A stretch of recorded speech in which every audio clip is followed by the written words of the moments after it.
when you're hitting it and you're doing your techniques is you're being too nice. You're being all flowery.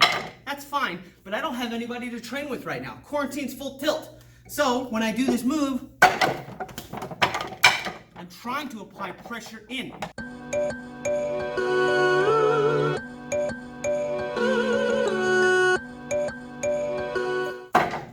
Hey everyone, Sifu Ed here from Metrolina Martial Arts.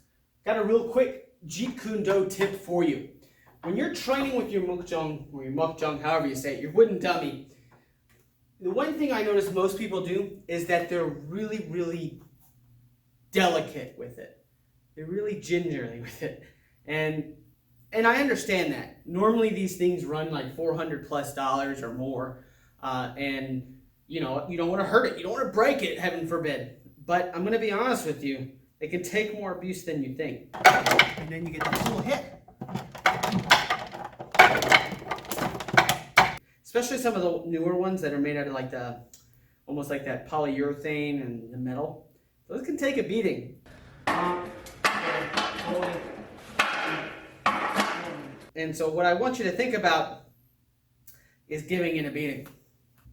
Now, what do I mean by that? I mean, when you're hitting it and you're doing your techniques, is you're being too nice. You're being all flowery. That's fine, but I don't have anybody to train with right now. Quarantine's full tilt. What I mean is that you're gonna hit it harder than you normally would, and you're going to apply pressure in it. When I fight a human, I normally don't just sit out here and fight, right? It's not like all this thing. I'm trying to hit my opponent. Now, obviously, this guy doesn't have any padding on him, so you're not gonna like deck him. I'm gonna hurt my hand that way. A lot of times I'm hitting it open palm anyway, because you know you can hit them pretty hard. But what I'm trying to say is, so for example, if you have a wooden dummy form that has an ending like so, okay? When you do this ending, it's one thing to go here, here, there, right? That you're learning the moves, that's fine. But at some particular point, you're gonna have to apply a little pressure to it. I'm making it move around. That's super important. And I know we don't have a lot of training partners, so the wooden dummy sometimes becomes your only friend. Now, this one here, since it's got a base like it does, which you can't see on the film, but it's got a base, so you can push it in and out, but it doesn't move side to side. The ones that are really official have the boards with them, and they actually can slide. So when you hit it, it'll actually move side to side. So when you do the ending, the suffix of, let's say, number 3, instead of just gingerly hitting the moon sow, you know, actually hit it like you're going to apply the pressure, and then you apply that kind of to it. And I know isn't a really good descriptor, but it is a descriptor nonetheless.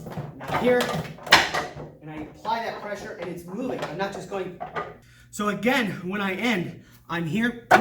I'm applying that pressure. I'm not just here. Okay? I'm like that. So watch again. I'm here. I'm applying that pressure. That's number 1 where I see most people mess up is on the Seung Tak Sao, or the lifting in. Their most times they just lift here. Lift in. Push into the dummy. Get some feedback. Get a little bit of weight on it. Another quick thing to note is when you're doing the gong sao to the hoon sao, listen, I'm going to do this without talking. Do you hear that?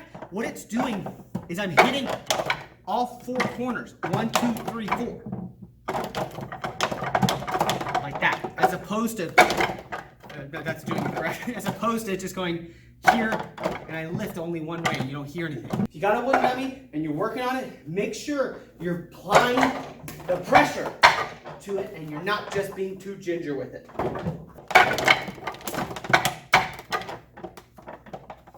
That's my quick tip for you.